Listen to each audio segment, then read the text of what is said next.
Minister if he or his department has any concerns about possible future effects on the reputation of Irish beef arising from the involvement of Larry Goodman's company, ABP Foods, as the first major distributor of Irish beef in America.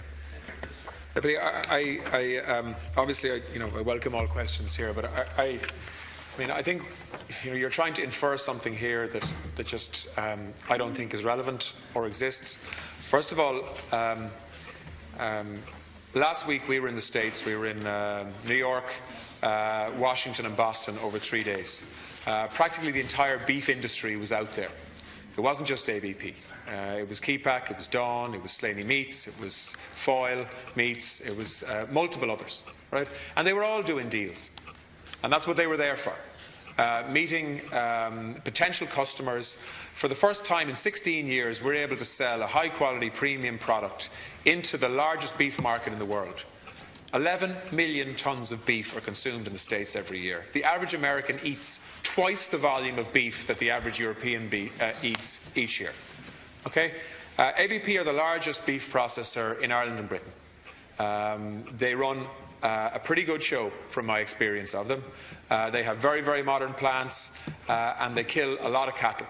And it is not a surprise that the largest beef processor in Ireland was sitting down putting a partnership together with the largest food distributor in the United States, Cisco Foods, who were a fantastic company, by the way, who would have partnered and acquired Palace Foods a number of years ago. So there's great people there, a lot of them Irish, involved in that company. So that partnership should be worth about €15 million a year in terms of purchasing Irish beef. And it's a very positive news story. And I am not going to allow, and have not allowed, personalities or history in terms of names or companies or anything get in the way of what is a very positive story for the food industry. ABP did a great job last week. Paul Finnerty was out there. The other beef companies also did a great job last week. It was a universally positive 3 days in both of those big Irish cities in the United States. It will, in my view, help to put positive momentum into beef prices in Ireland, moving into the rest of the year. Thank you, Minister. And I think what's being raised here, to be honest with you, is a bit of a distraction. Deputy Paul Murphy.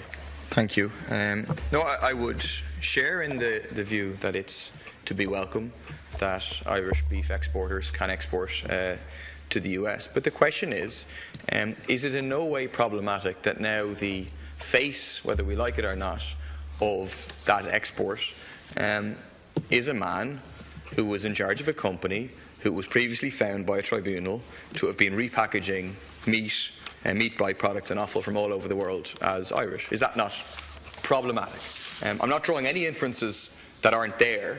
I think it's the case that you as a minister welcomed the deal, which is the biggest of all the deals that was done. And we can think back to 1987 when there was a previous major big deal by this man and his company, welcomed by the Irish government, which obviously turned out to be a disaster in terms of export credit insurance taken on by the taxpayer and the cost of that landing on the taxpayer. Thank you, Minister. Look, let me just reassure people on this. And I can only speak for myself as Minister over nearly 4 years. My department keeps a very tight, regulatory responsibility with all of the beef companies in Ireland. There's no animal killed in Ireland without being supervised by someone in my department. Most of them vets. And that goes for ABP as well as all of the others. We export beef to 45 different countries. All of the big players are involved in that export story, if we were to refer to the distant past on a regular basis and make inferences from that, I think I'm just not sure what that would serve, quite frankly. Personally, I have little or no relationship with the individual that you've referred to, and I'm certainly not going to start speaking about any one individual in this House. Thank you. My job is to make sure that companies that are processing beef in Ireland are doing it properly, safely, to a very high standard. Thank you, Minister. From my experience, all of the companies that were with us last week, we've only approved, Deputy, 2 plants at the moment to export beef to the United States. Very soon there'll be a third, and there'll be multiple other plants then that will be going through the approval process over the next couple of months. Thank you. Deputy Murphy, so like I said, I am comfortable and confident that all of the companies that are exporting beef to the United States will be able to maintain the reputation that is hard-earned in the beef business. Back to the Minister. Of high quality and running out of time now, Deputy. Yeah, I hope they will. The Minister used the phrase "the distant past," but you don't have to go back to 1987 to find questionable practices happening in a plant owned by this company, obviously implicated in the horse meat scandal, and that's 2 years ago at most. It's not the distant past.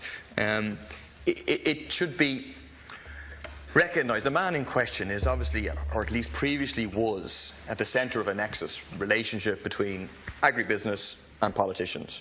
If you read the tribunal reports, it pops up again and again about this man meeting Charlie Haughey in his home. So do these people have influence?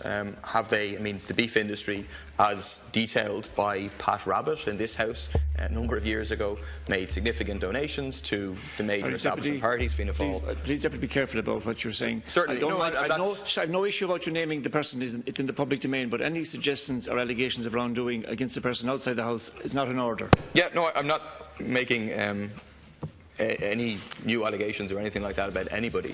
But the point is, so these things are known facts. Then it's a known fact that this man's is the biggest now beef export to the US, and the Minister doesn't really have a problem with that and doesn't think that that could cause damage to other beef exporters who don't have this murky questions over previous business practices, not just in the distant past, but more recently. Thank you. Final reply, Minister. No, right, look, I'm not. Minister, to conclude. Look, I'm not going to get into making judgments on issues that have been the subject of tribunals in the past. I don't think that's helpful. As I said, I am very comfortable that we have regulatory systems that allow us to produce the safest, highest quality beef on the planet. And actually, that's not just me saying it. We are the only European country that is allowed to export beef into the United States because of those standards, because of the result of an inspection system, of an inspection visit that came from the United States last summer, which involved inspections of a number of ABP plants, which were excellent. And so my job is to make sure that when we're exporting beef all over the world, we're doing it in a way that's safe and that I can stand over in terms of its transparency, its traceability, its sustainability, its quality, its safety, and so on. And as I say, all of the companies that were with us last week, in my view, are complying with the regulations in full. And in many ways actually are offering leadership in terms of new projects, particularly around sustainability and animal welfare. Deputy O'Sullivan might be interested to hear. And for that reason, companies like Cisco are happy to develop partnerships with big Irish companies so that we can build business that can ensure that farmers get a better price for their produce and we can build increased employment in the beef industry here in Ireland. Thank you, Minister. Based on export markets. Deputy Eamon O'Keefe has the next question.